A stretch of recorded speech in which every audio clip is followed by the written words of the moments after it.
ان سے رک جانا یہ محبت کا تقاضا ہے۔ تو ہم یہ کام کریں۔ اللہ تعالیٰ نے جن جن سے محبت کی ہے پھر ان کی یادوں کو تازہ رکھا ہے۔ یہ جو کہا جاتا ہے نا، جو بندہ مر جائے، مر کے مٹی ہو گیا، اللہ یاذ باللہ، انبیاء کے بارے میں اس طرح کا تصور رکھنا ایک امتی کو یہ زیب نہیں دیتا کہ اپنے نبی کے بارے میں یہ عقیدہ رکھے کہ وہ مر کے مٹی ہو گئے، توبہ نعوذ باللہ۔ ایسا نہیں ہونا چاہیے۔ رب جب کسی سے محبت کرتا ہے نا، اس کو تو زندہ رکھتا ہی ہے، لیکن رب کا وہ محبوب بندہ جس راستے سے گزر جائے، رب ان راستوں کو مردہ نہیں ہونے دیتا۔ اللہ تو ان جگہوں کو بھی زندہ رکھتا ہے۔ حضرت ہاجرہ سلام اللہ علیہا، حضرت اسماعیل علیہ السلام کی والدہ محترمہ، حضرت ابراہیم علیہ السلام کی زوجہ محترمہ، نبی کی بیوی ہے، نبی کی ماں ہے۔ حضرت ہاجرہ اللہ کی ولیہ ہے، صفا مروہ پہ چکر لگائے، وہ اللہ کی بندیہ تھی نا، فرما بردار تھی۔ تو جن راستوں پہ وہ گزری ہیں، اللہ تو ان جگہوں کو مردہ نہیں ہونے دیتا، قیامت تک صفا مروہ زندہ رہیں گی، پہاڑیاں، وہ راستے آباد رہیں گے۔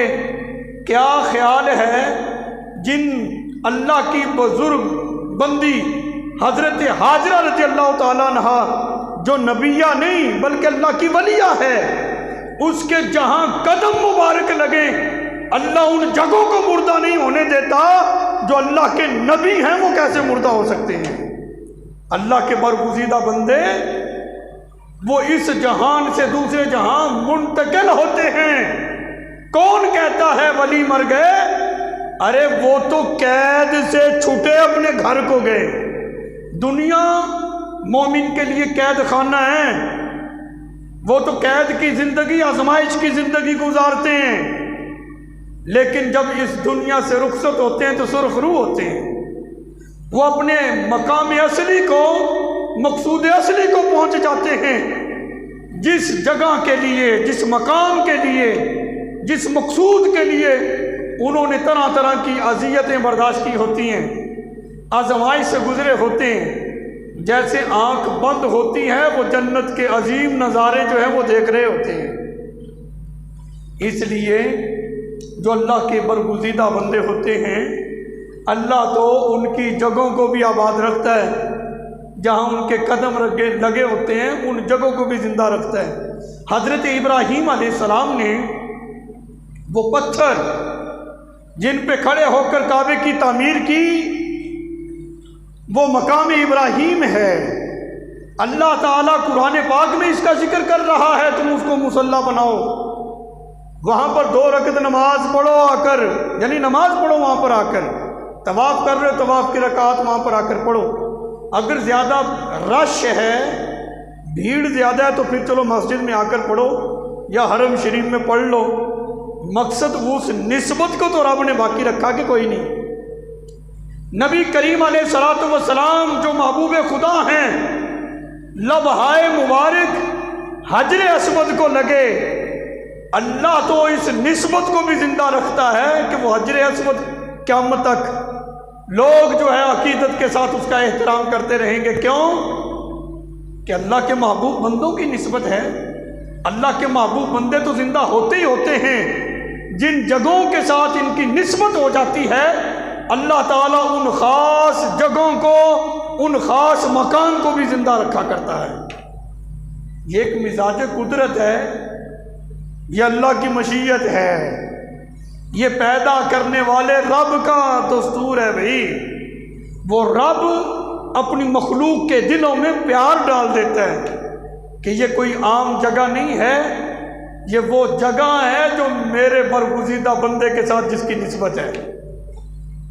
اللہ کے ولی جو ہیں، برگزیدہ بندے، جہاں پر آرام کر رہے ہیں اپنے مزارات میں، لوگوں کے دل اسی کی طرف کھینچے ہوئے کیوں جاتے ہیں؟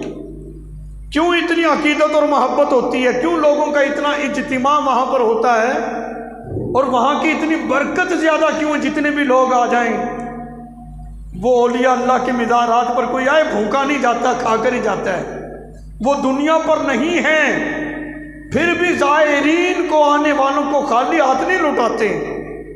وہ جو مرادیں لے کر آتے ہیں جھولیاں بھر کر ہی وہاں سے واپس جاتے ہیں۔ وجہ یہ ہے کہ جب بندہ رب کا ہو جاتا ہے، اللہ مخلوق کو اپنے بندے کے تابع کر دیتا ہے۔ اگر چاہتے ہو دنیا ہماری ہو جائے، ہر شے ہمارے تابع ہو جائے، تو پھر اپنی ذات کو رب کے تابع کر دو، اس سر کو رب کی بارگاہ میں جھکا دو۔ جو سر رب کی بارگاہ میں جھکتا ہے، پھر کسی دنیا دار کے سامنے اس سر کو جھکانے کی ضرورت نہیں رہتی۔ اللہ تعالیٰ پھر ایسی غیبی مدد فرماتا ہے کہ اس کو کسی دنیا دار کے چوکھٹ پہ جا کر جھکنے کی ضرورت نہیں ہوتی، بلکہ اس کی حاجات کو رب خود ہی پورا فرما دیا کرتا ہے۔ اللہ تعالیٰ نے اپنے برگزیدہ بندوں کو مختلف اختیارات کے ساتھ، نعمتوں کے ساتھ اللہ تعالیٰ نے نوازا ہے، مختلف خوبیوں کے ساتھ نوازا ہے۔ یہ اللہ تعالیٰ کی عطا ہے، یہ رب کا اپنے بندوں پر فضل ہے کہ جس کو چاہے جتنا عطا فرما دے، جس کو رب عطا کر دے۔ ہم نے تو یہی سنا ہے جے ایک قطرہ بخشے مینوں کم بن جانا میرا۔ وہ رب کسی کو ایک قطرہ بخش دے تو اس کا کام بن جاتا ہے۔ جن کو رب جو ہے اتنا عطا کرے کہ رب فرمائے کہ محبوب تو راضی ہو جائے کہ اتنا عطا کریں گے، تو پھر مجھے بتاؤ اس کی کوئی حد بندی ہو سکتی ہے؟ یہ ممکن نہیں۔ اللہ تعالیٰ نے مختلف ڈیوٹیاں لگائی اپنے برگزیدہ بندوں کی، اور انہوں نے اپنی ڈیوٹی کے مطابق کام کیا۔ جو اللہ کے برگزیدہ بندوں کی ڈیوٹی ہوتی ہے اس کے مطابق وہ کام کرتے ہیں۔ جب وہ اپنی ڈیوٹی کو پورا کر لیتے ہیں، ہم نے تو یہ ایک دنیاوی مزاج دیکھا ہے، انسان جتنا بھی ظالم ہو، فاجر ہو، فاسق ہو، جب وہ اپنے ہاں کسی کو ملازم رکھتا ہے، جو سیلری مقرر ہوتی ہے وہ مہینہ مکمل ہونے کے بعد اس کے ہاتھ میں تھماتا ہے، اس کو دیتا ہے۔ اللہ تعالیٰ نے بھی اپنے دین کے کاموں کے لیے اپنے برگزیدہ بندوں کی ڈیوٹیاں لگا رکھی ہیں۔ مختلف کاموں پر اللہ کے مختلف برگزیدہ بندے جو ہیں وہ مامور ہیں، وہ کام کر رہے ہیں۔ کیا خیال ہے جب بندہ اپنی ڈیوٹی پوری کر لے، کیا رب کسی کا حق رکھتا ہے؟ رب حق نہیں رکھتا۔ جب بندہ ڈیوٹی پوری کرتا ہے تو اللہ دنیا میں دکھا دیتا ہے، دیکھو یہ میرا بندہ دنیا سے رخصت ہو رہا ہے، یہ ساری مخلوق اس کے جنازے میں نے اکٹھی کر دی ہے، اکثریت لوگوں کی اس کے جنازے میں ہے، اور جنازہ پڑھنے والے یہ نہیں کہتے اس لیے شامل ہوئے تاکہ میت کی بخشش ہو، بلکہ نیت یہ ہوتی ہے ایسا نیک بندہ ہے، اس کی میت میں ہم شرکت کر رہے ہیں، اس کے صدقے اللہ ہماری بھی مغفرت فرما دیں۔ بندہ اپنی ڈیوٹی اخلاص کے ساتھ دے صحیح، وہ نظارہ جب بھی سامنے آتا ہے نا اس مرد مجاہد کا جس کو لوگ امیر المجاہدین کے نام سے جانتے ہیں، وہ خواجہ حسین رضوی، جو ڈیوٹی اس نے رسول اللہ صلی اللہ علیہ وسلم کی ناموس پر دی، جو ختم نبوت میں اس نے پہرا دیا ہے، آج دنیا یہ بات تسلیم کرنے پر مجبور ہو چکی ہے۔ وہ لوگ جو کہا کرتے تھے مولوی گالیاں دیتا ہے، یہ دہشت گرد تنظیم کا بانی ہے، لیکن آج سبھی یہ تسلیم کرنے پہ مجبور ہو گئی، یہ تو عاشق رسول ہے۔ میں یہ کہتا ہوں اپنے آپ کو منوانے کے لیے لوگوں کی چوکھٹ پہ جھکنے کی ضرورت نہیں ہے۔ ان سے جا کر کہو یار ہمارے ساتھ چلو، میرے ساتھ ہی کھڑے ہو جاؤ۔ اگر چاہتے ہو دنیا تمہارے قدموں میں آ جائے، اس مرد کلندر کی سیرت کو دیکھ لو، اس کی زندگی کو دیکھو، اس نے اللہ اور اس کے رسول سے وفا کی، اب مخلوق جو ہے اس کے مشن کے ساتھ وفا کر رہی ہے۔ یہ چیزیں ہمارے سامنے، یہ وہ چیزیں ہیں جو ہم نے خود اپنی آنکھوں سے دیکھی ہے۔ دعا ہے اللہ تعالیٰ رسول اللہ صلی اللہ علیہ وسلم کی سچی محبت ہمیں بھی عطا فرما دے۔ یہاں پر بڑی خوبصورت بات جو میں ذکر کرنے لگا ہوں، مولانا عبدالستار خان نیازی رحمۃ اللہ علیہ، یہ ایک تحریک چلی ختم نبوت کی۔ مولانا عبدالستار خان نیازی رحمۃ اللہ علیہ گرفتار ہو گئے۔ یہ نورانی صاحب کے دور کی بات کر رہا ہوں۔ علماء حق ہر وقت میں ہوتے ہیں، وہ اپنی ڈیوٹیاں پوری کرتے ہیں۔ ان کو جیل ہو گئی۔ جیل ہونے کے بعد کال کوٹری میں بند کر دیا کسی صحافی نے۔ پہلے سزائے موت ہوئی، پھر عمر قید ہوئی، پھر عمر قید سے وہ سلسلہ تبدیل ہوا، رہائی ہو گئی۔ بات بڑی لطف کی ہے۔ ایک صحافی نے سوال کیا، بتائیں آپ کی عمر کتنی ہے؟ ماشاءاللہ بڑا قد کاٹ تھا ان کا، بڑی جان جسم، بڑے خوبصورت تھے۔ فرمانے لگے میری عمر 3 دن ہے، 3 دن 3 راتیں۔ کہنے لگے مذاق تو نہ کرو، اتنے اونچے لمبے انسان ہو، 3 دن تمہاری عمر ہے؟ فرمانے لگے ہاں، جو 3 دن 3 راتیں میں نے رسول اللہ صلی اللہ علیہ وسلم کی ختم نبوت پہ پہرا دیتے ہوئے کال کوٹری میں گزاری ہے، یہی میری زندگی، یہی میری عمر ہے، اس کے علاوہ عمر ہی کوئی نہیں ہے۔ یعنی جنہیں سمجھ آ جائے نا جی، جن کو سمجھ لگ جائے تو پھر وہ زندگی کا معیار اسی کو سمجھتے ہیں کہ جو گھڑیاں اللہ اور اس کے رسول کی مخصوص عبادت میں گزری ہے وہاں ہماری عمر وہی ہے، اس کے علاوہ کوئی نہیں ہے۔ مولانا شفیع اکاڑوی صاحب رحمۃ اللہ علیہ، ان کے نام سے تو آپ سب واقف ہوں گے۔ ان کو جیل ہوگی، ان کا بیٹا فوت ہو گیا۔ اللہ آج دن بھی بڑا حسین ہے، دل کر رہا ہے کہ ان عاشقوں کا تذکرہ ہو۔ بیٹا ان کا فوت ہو گیا، پیچھے سے لوگوں نے بڑی کوشش کی بھی جنازہ پڑھنے کی، ایک باپ کو اجازت دو وہ اپنے بیٹے کا جنازہ پڑھائیں۔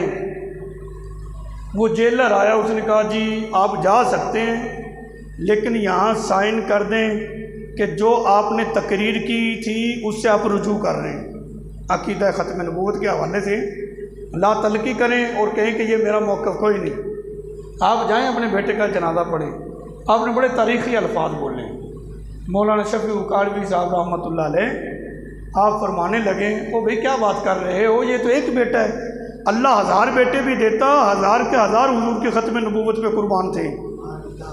مر گیا ہے نا، کوئی جنازہ بھی پڑھ دے گا، کوئی دفن بھی کر دے گا، لیکن شفیع جو ہے وہ یہ بات نہیں کہہ سکتا کہ اس نے رسول اللہ صلی اللہ علیہ وسلم کی ختم نبوت پہ جو بات کی ہے وہ غلط ہے۔ حضور آخری نبی ہیں، سرکار علیہ الصلوۃ والسلام کے بعد قیامت تک جو ہے کوئی نبی نہیں آ سکتا نیا نبی، حضور ہی آخری نبی۔ کلمہ ہم نے رسول اللہ کا پڑھا ہے، ختم نبوت کا تاج رب نے محبوب علیہ الصلوۃ والسلام کے ماتھے پہ ہی سجایا ہے۔ اللہ اکبر۔ یہ ضرورت انسان کو کب آتی ہے؟ یہ اسی وقت آتی ہے نا کہ جب بندہ اللہ اور اس کے رسول کا ہو جاتا ہے، اخلاص انسان کے اندر پیدا ہو جائے، پھر جا کر بندے کے اندر یہ حوصلہ ہوتا ہے کہ وہ رسول اللہ صلی اللہ علیہ وسلم کے نام پر اپنی جان بھی دے دیتا ہے، اس کو پھر کسی قسم کی کوئی پرواہ رہتی نہیں۔ ممتاز حسین قادری، اس کو کس نے جاننا تھا؟ بڑے لوگ اس طرح کے آئے اور دنیا سے گئے، ان کی قبروں کے نشان ہی ختم ہو گئے۔ اب دنیا کیوں اس کو یاد کرتی ہے؟ کانسٹیبل ہی تھا، کیوں اتنا اس کا چرچا ہے، کیوں لوگ اس کو اتنا یاد کر رہے ہیں؟ وجہ یہ تھی کہ ایک گستاخ تھا سلمان تاثیر، اس نے رسول اللہ صلی اللہ علیہ وسلم کی ناموس کا جو قانون ہے 295 اس کے بارے میں بڑے گھٹیا نازیبہ کلمات کہے۔ میں اپنی زبان پہ وہ الفاظ لانا نہیں چاہتا، شاید آپ لوگوں کو پتہ ہوں گے، وہ سوشل میڈیا سے جو لوگ ٹچ ہیں، اس وقت یہ بڑا مسئلہ بنا تھا، اس نے گستاخی کی۔ یہ کانسٹیبل تھا، یہ اس کا لگ گیا سیکیورٹی گارڈ، اس نے اسی کو واصل جہنم کر دیا، گرفتاری دے دی۔ انہوں نے کہا میری زندگی کا مقصد پورا ہو گیا، میں نے رسول اللہ صلی اللہ علیہ وسلم کے گستاخ کو واصل جہنم کر دیا۔ لو اس نے یہ کام کیا، جیل ہو گئی، جیل میں رہا جتنے بھی سال، بالآخر حکومت نے اس کو پھانسی چڑھایا۔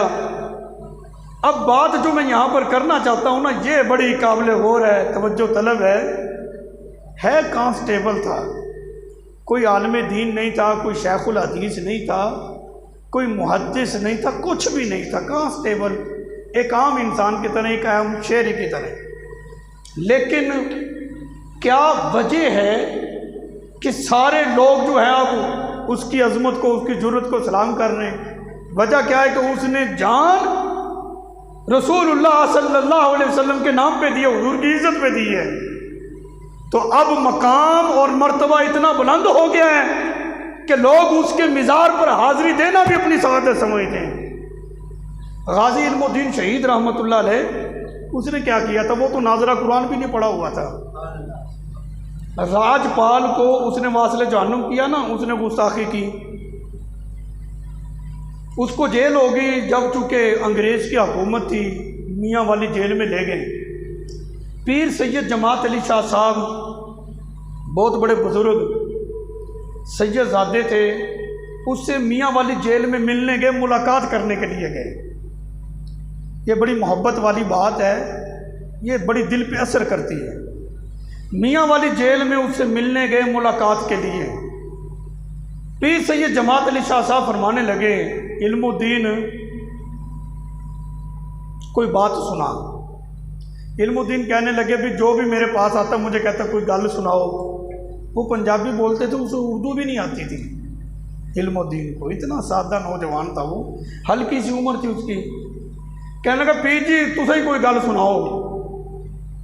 پیر سید جماعت علی شاہ صاحب فرمانے لگے کہ حضرت یوسف علیہ السلام کو بھی جیل ہوئی، تجھے بھی جیل ہو گئی ہے، دین کے راستے پہ ہوئی ہے۔ میں تجھے سورہ یوسف کی تلاوت سناتا ہوں۔ شاہ صاحب بڑے پکے قرآن کے حافظ تھے، سورہ یوسف کی تلاوت شروع کر دی۔ سورہ یوسف کی تلاوت کر رہے ہیں تو تلاوت کرتے کرتے ہجکی بند گئی، رو رہے ہیں۔ وہ ہجکی بندی تو زبر زیر آگے پیچھے ہو گئی۔ علم الدین کہنے لگا شاہ جی رکو، زبر زیر آگے پیچھے ہو گئی، ذرا خیال نہ پڑھو۔ شاہ صاحب فرمانے لگے مجھے بڑی حیرانگی ہوئی، یہ تو ناظرہ قرآن بھی نہیں پڑھا ہوا ہے، اس نے تو قاعدہ ہی نہیں پڑھا، اس کو کیسے پتہ چل گیا کہ زبر زیر آگے پیچھے ہو گئی ہے؟ شاہ صاحب فرماتے میں نے تلاوت روکی، میں نے کہا علم الدین سچ بتا، تو ناظرہ نہیں پڑھا ہوا، تجھے کیسے پتہ چل گیا زبر زیر آگے پیچھے ہو گئی ہے؟ علم الدین فرمانے لگے شاہ جی تساں قرآن پھٹیاں تے بہ کے پڑھے ہے، مینوں رسول اللہ میاں والی جیل سے قرآن پڑھا گئے نے۔ تو صلہ میں کہہ رہا تھا نا کہ یہ جو محبت کا صلہ ہوتا ہے نا، جو محبت بندہ اللہ اور اس کے رسول سے کرتا ہے، اس کا صلہ اللہ اور اس کا رسول ضرور عطا فرماتے ہیں۔ یہ دنیا داری ہے، جہاں بندہ اپنی زندگی بھی کسی کے پیچھے صرف کر دے نا جی، صلہ نہ ملے ممکن ہے، لیکن رسول اللہ صلی اللہ علیہ وسلم سے وفا کر کے دیکھو، حضور علیہ الصلوۃ والسلام سے محبت کر کے دیکھو، پھر دیکھنا۔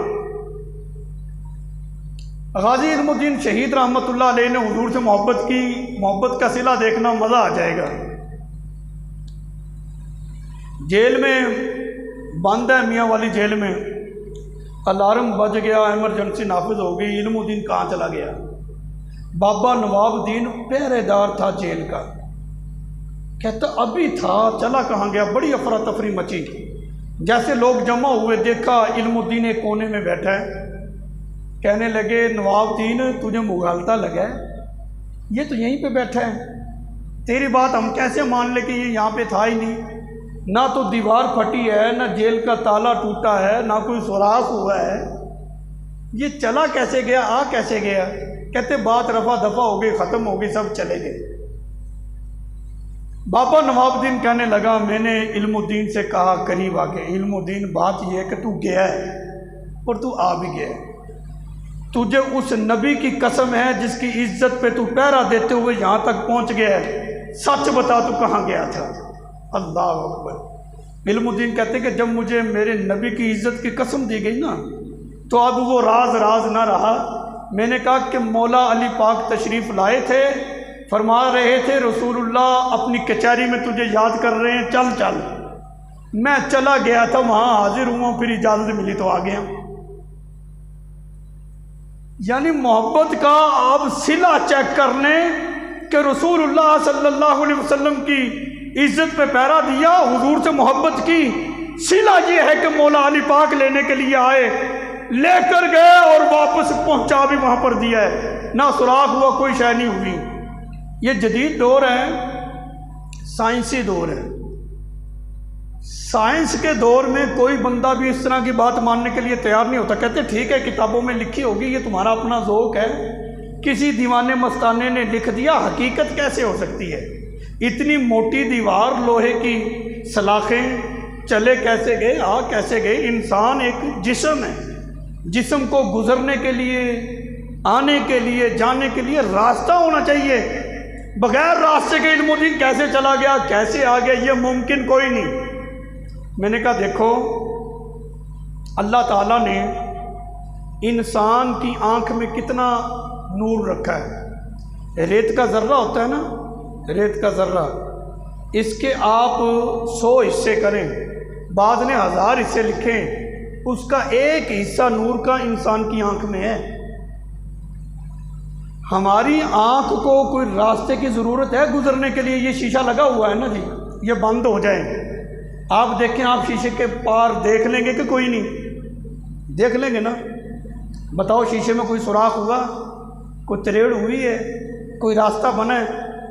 تو جس آنکھ میں معمولی سا نور ہے، اس کو گزرنے کے لیے راستے کی ضرورت نہیں، یہ چلا بھی جاتا ہے، واپس بھی آ جاتا ہے۔ تو جب بندہ اللہ اور اس کے رسول کا ہو جاتا ہے، رب پھر اس بندے کو اپنی محبت کا ایسا نور عطا فرماتا ہے، اس کو بھی جانے کے لیے راستے کی ضرورت نہیں ہوتی، آنے کے لیے بھی راستے کی ضرورت نہیں ہوتی۔ جب چاہتا ہے چلا جاتا ہے، جب چاہتا ہے واپس آ جاتا ہے۔ یہ اس بندے کی، اس عاشق کی بات کر رہا ہوں جس نے ناظرہ قرآن بھی نہیں پڑھا تھا۔